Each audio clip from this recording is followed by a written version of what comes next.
रहा हूँ। दोनों प्रत्याशी को आप लोग बोलिए मेरे सामने, उनको भी लेटर लिखने बोलिए। इंग्लिश तो दूर की बात है, हिंदी में उसको बड़े से लेटर लिखने बोलिए, तो मान जाएंगे वो लोग एक विधानसभा का नेतृत्व करने आए हैं। किसान को सम्मान मिलेगा और जो पलायन कर रहा है झारखंड से, बेरोजगार देने का काम करूंगा, बेरोजगार देने का काम करूंगा, बेरोजगार देने का काम करूंगा। वाह, एकदम दिल जीत लेने वाला बयान बीजेपी प्रत्याशी घाटशिला उपचुनाव के बाबूलाल सोरेन जी का सामने आया है। अगर मैं कहता हूं कि घाटशिला उपचुनाव में अगर कोई सच में घाटशिला का विधायक बनने लायक है, और मैं कहता हूं कि जेएलकेएम के प्रत्याशी रामदास मुर्मू को वोट देना चाहिए और आप लोगों को टाइगर जयराम महतो के हाथों को मजबूत करना चाहिए, तो कुछ लोग मुझे कहते हैं कि मैं जेएलकेएम का दलाल हूं, मैं टाइगर जयराम महतो का चाटुकार हूं, और न जाने कितनी गालियां जो है मुझे कमेंट में लिखा जाता है। ठीक है, गालियां देने का मन होगा दे दीजिएगा, लेकिन अभी जो मैं कहता हूं जरा सुन लीजिए और जो दिखाता हूं जरा देख लीजिए। अभी मैंने आपको हाईलाइट में दिखाया, हाईलाइट में हमने आपको दो लोगों को दिखाया, एक दिखाया हमारे जेएलकेएम के प्रत्याशी रामदास मुर्मू को, और एक मैंने आपको दिखाया बीजेपी के प्रत्याशी बाबूलाल सोरेन जी को। अब बीजेपी के बाबूलाल सोरेन जी को लोग मोदी जी के नाम पर वोट देंगे कि तो मोदी जी की पार्टी है, कमल छाप, चुपचाप कमल छाप, चाहे विधायक कितना भी जो है। क्या सही में बाबूलाल, अब चलिए बिना देरी किए हुए सबसे पहले ले चलते हैं और बाबूलाल सोरेन जी का एक आपको इंटरव्यू सुनाते हैं, सुनिए। मैं ये कहना चाहता हूँ, जो पहले पिताजी बोल चुका है कि नया अध्याय के साथ 3 तारीख को बोल, उसीलिए 3 विकल्प वो जनता को बोल दिया था। एक था आपका संन्यास लेना, दूसरी आपका नया पार्टी का गठन करना, और तीसरी जो जाते जाते यदि अच्छा साथी मिल जाए, अच्छा विचार मिले, झारखंड का उत्थान के लिए बात करें, तो निश्चित तौर पर अभी मिल चुका है और बीजेपी में शामिल होकर हम लोग कार्यकर्ता जैसे काम करता है उसी तरह से हम लोग काम करेंगे। और आदरणीय पीएम साहब को धन्यवाद बोलना चाहूँगा, तमाम वरीय बीजेपी के नेता को कि मौका मिला है और झारखंड का विकास का क्या, और हम लोग झारखंड वासियों को लेके चलेंगे। ठीक है, एक सवाल ये भी है कि पिता चंपाई सोरेन संताल के सबसे बड़े आदिवासी चेहरे के तौर पर जाने जाते हैं, और यही खूबी है कि बीजेपी उन्हें इतने आदर सत्कार भव्य कार्यक्रम के तहत उन्हें अपने साथ लेकर आ रही है, और ये आने वाले दिनों में ये भी संभव है कि वो पूरे झारखंड का चेहरा होंगे बीजेपी की तरफ से। बाबूलाल, उनके पुत्र, वो अपने आप को बीजेपी में अपनी भूमिका कैसे देख रहे हैं? मेरा भूमिका पहले जैसे हम सक्रिय कार्यकर्ता हिसाब से मैं सेवा करता आ रहा हूँ। निश्चित तौर पर मैं बीजेपी पार्टी को मैं आगे बढ़ाने का काम करूँगा। आदिवासी, मूलवासी जो भी है, हिंदू, मुस्लिम, सिख, ईसाई, पिछड़ा, आदिवासी, सबको लेके चलना है, यही संकल्प लेके मैं चलूँगा। और भारतीय जनता पार्टी जो आने वाला चुनाव में आपका हर ये में क्षेत्र से कमाल खिले। एक आखिरी सवाल बस बाबूलाल जी, सवाल इसलिए है क्योंकि कहते हैं कि बरगद के नीचे पौधा पनपता नहीं है। आपके पिता बहुत बड़ी शख्सियत हैं, सोचिए आप संताल के सबसे बड़े आदिवासी चेहरा हैं, तो ये शख्सियत कितनी बड़ी है आप अंदाजा लगा सकते हैं। लेकिन बाबूलाल एक नेता के तौर पर, ऐसे जो हजारों समर्थक आ रहे हैं आपके कुल्हान से आ रहे हैं, वो यही उम्मीद कर रहे हैं कि पार्टी कोई भी उन्हें फर्क नहीं पड़ता, चंपईदा है वो उन्हें वोट करेंगे। आने वाले दिनों में बाबूलाल अपने आप को वहाँ कहाँ देख रहे हैं चंपईदा के बाद? देखिए, वो तो देखिए पार्टी का प्रोटोकॉल है भारतीय जनता पार्टी का। हम लोग अभिभावक का रूप में हम लोग देखते हैं आदरणीय नरेंद्र मोदी साहब को, तो निश्चित तौर पर जैसे उसका गाइडलाइन होगा, निश्चित तौर पर मैं खरा उतरूंगा और झारखंड को आगे की ओर ले चलूंगा। और आने वाला दिन के लिए सबको सम्मान मिलेगा। अब किसान हो गया, किसान को सम्मान मिलेगा, और जो पलायन कर रहा है झारखंड से, बेरोजगार देने का काम करूंगा। बाबूलाल सोरेन जी आदरणीय पूर्व मुख्यमंत्री चंपई सोरेन के बेटे और घाटशिला उपचुनाव के वर्तमान बीजेपी के प्रत्याशी। यही अगर चुनाव जीतते हैं तो ये विधायक बनेंगे। हम कुछ नहीं कहेंगे। क्या बाबूलाल सोरेन जी सच में विधायक के कैपेबल है? क्या वो विधायक बनने लायक हैं, योग्य हैं, सक्षम हैं? जो एक इंटरव्यू में सही से इंटरव्यू नहीं दे पा रहे हैं, कह रहे हैं क्या बोल रहे हैं, पलायन को क्या कुछ बोल रहे हैं, और ऊपर से बोल रहे हैं कि बेरोजगार कर देंगे, बेरोजगार दे देंगे। सोचने वाली बात है कि क्या बीजेपी को बाबूलाल सोरेन जी को प्रत्याशी बनाना चाहिए था? क्या सही है ये? चंपई सोरेन जी चलिए एक अच्छे नेतृत्वकर्ता हैं, चंपई सोरेन जी एक अच्छे नेता हैं, लेकिन चंपई सोरेन अपने बेटे को उतार रहे हैं। क्या बेटा उनका घाटशिला उपचुनाव के लायक है? मैं सवाल कर रहा हूं, मैं जवाब नहीं दे रहा हूं कि वो लायक नहीं है या वो बेकार है। नहीं, मैं सवाल कर रहा हूं, मैं पूछ रहा हूं कि क्या बाबूलाल सोरेन जी जो बीजेपी के प्रत्याशी है घाटशिला उपचुनाव के, क्या वो विधायक बनने योग्य है? जिनको मीडिया में बोलने तक नहीं आ रहा है, जिनको समझ में नहीं आ रहा है, पत्रकार महोदया सवाल कर रही हैं कि आप बीजेपी में आपकी क्या भूमिका है, क्या कुछ बोल रहे हैं, न उनको सवाल समझ में आ रहा है, न वो सही से जवाब दे पा रहे हैं। क्या वो विधायक बनने लायक है, योग्य है? सिर्फ सवाल हम कर रहे हैं, जवाब दीजिए। और दूसरे प्रत्याशी हमारे स्वर्गीय रामदास सोरेन जी के बेटे सोमेश सोरेन जी, उनके पिताजी विधायक रहे, तो ये अब उनके बेटा को टिकट दिया गया कि अब आप विधायक बनिए। ये क्या है? और फिर भी जनता समझती नहीं है कि अरे विधायकी जो है वो किसी की बाप की बपौती नहीं है कि बेटा बाप मुख्यमंत्री तो बेटा मुख्यमंत्री, बेटा मुख्यमंत्री तो पोता मुख्यमंत्री। ऐसे थोड़ी होता है। राजनीति किसी एक की थोड़ी है, राजनीति किसी खास परिवार के लोगों के अंदर ही सिमट कर थोड़ी रहता है। राजनीति में कोई भी आ सकता है और हमेशा मौका देना चाहिए जो डिजर्विंग हो। मैं कहता हूं कि जेएलके के प्रत्याशी रामदास मुर्मू को वोट देना चाहिए। क्यों देना चाहिए अभी बताता हूं, ये वीडियो देखिए। जोहार साथियों,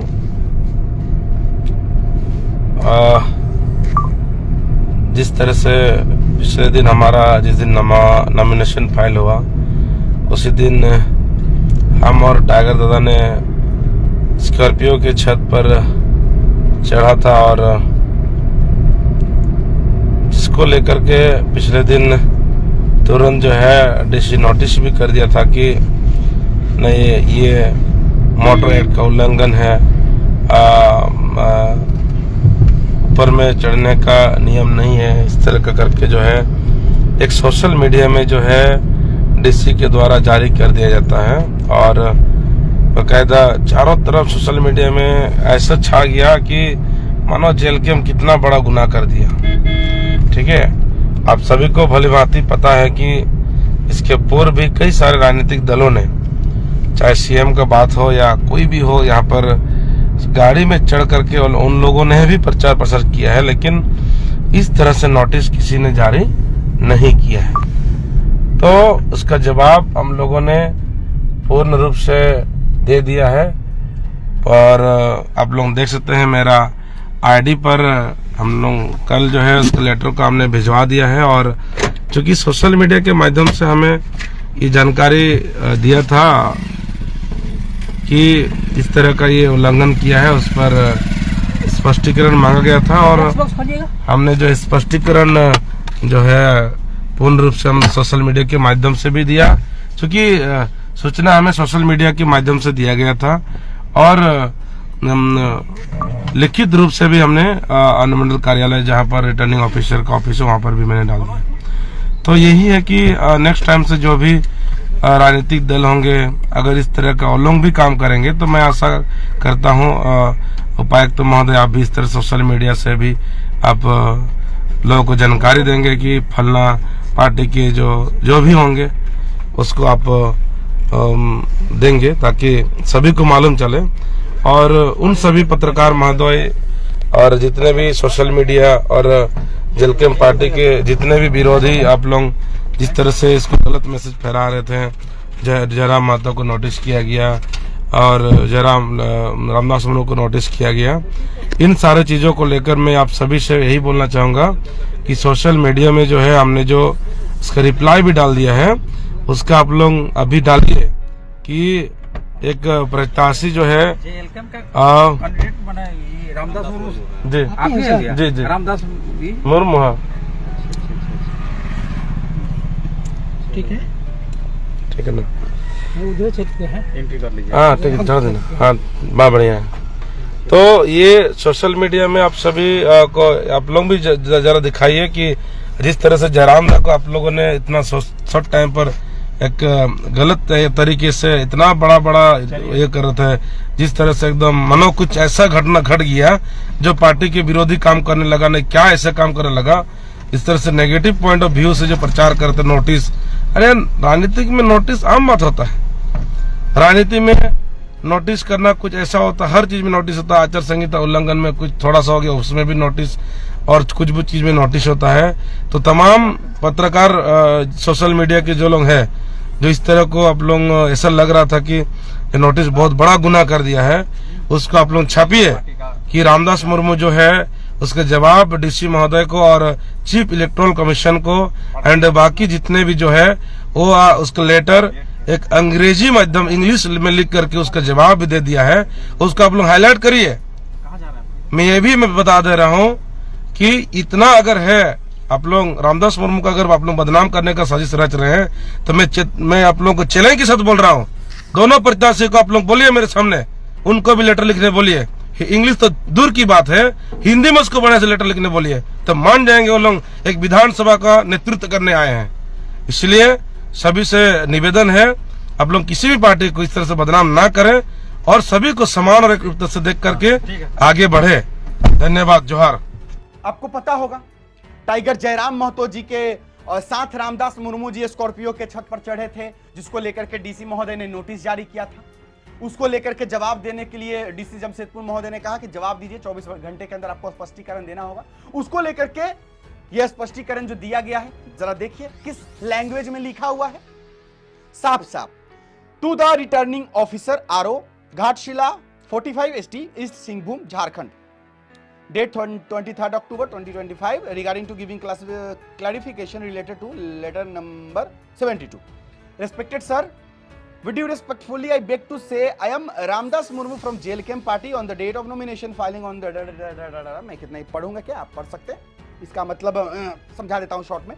और party supremo MLA mister Jairam Kumar Mahato seated for very short time distance approximate 100 meter on the floor of Scorpio vehicle, because in early several times we have seen other central and state political parties supremo have done that activity. Next time such kind of activity will not be happen without your permission and information. Kindly impart me pardon as well as my party supremo. We will be grateful to you forever and ever. मतलब कि इनका कहना यह है कि बहुत सारी पार्टियां हैं, उन्होंने भी इस तरीके का एक्टिविटी किया है। हालांकि चलिए मुझे माफ किया जाए, मैं अगली बार से इस तरीके का काम नहीं करूंगा। ये रामदास मुर्मू जी जो कि घाटशिला के जेल कैंप के प्रत्याशी है, उन्होंने जो है लेटर जारी करके डीसी महोदय को सौंपा है कि हाँ माफ कीजिए, गलती हो गया, आपसे गलती नहीं करेंगे, बिना आपके इन्फॉर्मेशन के, बिना आपको बताए हुए इस तरीके की गलती हम नहीं करेंगे। इंग्लिश में लिखा है, रामदास मुर्मू जेल कैंप के प्रत्याशी इंग्लिश में इस चीज को लेटर को लिख करके डीसी महोदय को दिए। सोचने वाली बात है कि क्या घाटशिला उपचुनाव के बाद घाटशिला के विधायक बनने के काबिल कौन है? बीजेपी के प्रत्याशी बाबूलाल सोरेन जी, जिनको इंटरव्यू में बोलने, हिंदी तक बोलने नहीं आ रहा है, सीधा चैलेंज ठोक दिए रामदास मुर्मू जी ने तो डायरेक्ट चैलेंज ठोका कि आइए देखते हैं कौन मेरा, जो घाटशिला में अभी चुनाव लड़ रहे हैं प्रत्याशी, मेरे साथ देखते हैं कौन मेरे साथ, जैसा हम हिंदी में बात कर सकते हैं, इंग्लिश में बोल सकते हैं, इंग्लिश में लिख सकते हैं, क्या लिख सकते हैं वो लोग नहीं लिख सकते, ये सच्चाई। तो मैं यही अगर कहता हूं कि अगर टाइगर जयराम महतो के हाथों को मजबूत बनाया जाए, जेल कैंप के प्रत्याशी रामदास मुर्मू को वोट देकर जिताया जाए, तो लोग मुझे गाली देते हैं कि ये जेल कैंप का चाटुकार है, ये जेल कैंप का दलाल है, ये टाइगर जयराम महतो का पीछे लगा हुआ है, पता नहीं अंडर फंड कुछ भी बोल देता है। अरे भाई ठीक है, मुझे गाली देते हो तो अपना भरास निकालते हो निकाल लो, लेकिन मैं गलत बोलता हूं तो बोलो ना भाई, मैं क्या गलत बोलता हूं। बाबूलाल सोरेन जी बीजेपी के प्रत्याशी क्या काबिल हैं जिनको इंटरव्यू में बोलने नहीं आ रहा है? हाँ, ये वीडियो क्लिप अभी की नहीं है, 1 साल पहले की, जब झारखंड विधानसभा चुनाव था। और उसके बाद से इस इंटरव्यू के वायरल होने के बाद से बाबूलाल सोरेन जी को मना कर दिया गया है कि आप किसी भी मीडिया के सामने नहीं जाना है और किसी भी मीडिया के सामने जाकर के आपको जो है कोई भी बाइट नहीं देना है, कुछ भी मीडिया के सामने मुंह खोलना ही नहीं है। क्योंकि फिर मुंह खोलिएगा और फिर जो है मीडिया में आप कुछ भी बोलिएगा, फिर आपका जो है ब्रेकिंग न्यूज बन जाएगा, मसाला मिल जाएगा लोगों को, हम जैसे लोगों को। तो बाबूलाल सोरेन जी बोलना है, सोचिए ना, विधायक किसे बनाना चाहिए जो सच में आपके लिए, आपके विधानसभा क्षेत्र के लिए काम कर सके, योग्य हो। रामदास मुर्मू योग्य है, शिक्षक है वो, और शिक्षक जो होता है वो ज्ञान देता है, वो कितने बच्चों के भविष्य को उज्जवल करता है। तो इसलिए उस इंसान को आगे बढ़ाइए जो इंसान उस काबिल हो। और रही बात जेएमएम के प्रत्याशी सोमेश चंद्र सोरेन जी का, तो वो भी एक विधायक पुत्र है, यानी कि स्वर्गीय रामदास सोरेन जी। हाँ, स्वर्गीय रामदास सोरेन जी विधायक के योग्य थे, इसलिए जनता ने उनको चुना भी था, वो सही था। लेकिन उनके जाने के बाद अगर सोमेश सोरेन जी को अगर विधायक बनाया जाता है तो ये कहीं से उचित नहीं है। बाबूलाल सोरेन जी तो देख ही लिए, फिर तो बचता कौन है? जेल कैंप के प्रत्याशी रामदास मुर्मू जी। इससे टाइगर जयराम महतो को मजबूती मिलेगी, जेल कैंप पार्टी के 2 विधायक होंगे, विधानसभा में बोलने में आसानी होगी, अलग अलग मुद्दे पर बात करने के लिए समय ज्यादा होगा। अगर इसके बावजूद लगता है आपको कि मैं गलत हूं तो ठीक है, गाली दे दीजिए। टाइगर जयराम महतो अपने विधानसभा क्षेत्र में काम कर रहे हैं, टाइगर जयराम महतो घूम फिर भी रहे हैं अपने विधानसभा क्षेत्र में, जो सड़क निर्माण कार्य जो है वो कर रहे हैं। टाइगर जयराम महतो अपना काम कर रहे हैं। बाकी मैंने जो कुछ भी कहा बाबूलाल सोरेन जी को बोलने नहीं आया, ये हम नहीं कर रहे हैं, वीडियो में आप खुद देख लिए होंगे।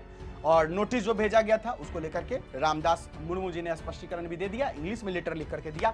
इतना होने के बाद, इतना सब कुछ सामने अगर हम आपके रख दिए, इसके बाद भी अगर आपको लगता है कि घाटशिला उपचुनाव के अगर कोई घाटशिला का विधायक बनने योग्य है तो कमेंट बॉक्स में जरूर लिखिएगा कि हाँ सोमेश सोरेन जी है, बाबूलाल सोरेन जी है, या फिर रामदास मुर्मू जी है, कौन है जो घाटशिला के विधायक बनने योग्य है, कमेंट में जरूर लिखिएगा। फिलहाल अभी के लिए इतना ही, इजाजत दीजिए मुझे। मेरा नाम बिट्टू सिंह, आप इस वीडियो को मिस्टर बिट्टू सिंह पर देख रहे होंगे। जोहार, जय हिंद।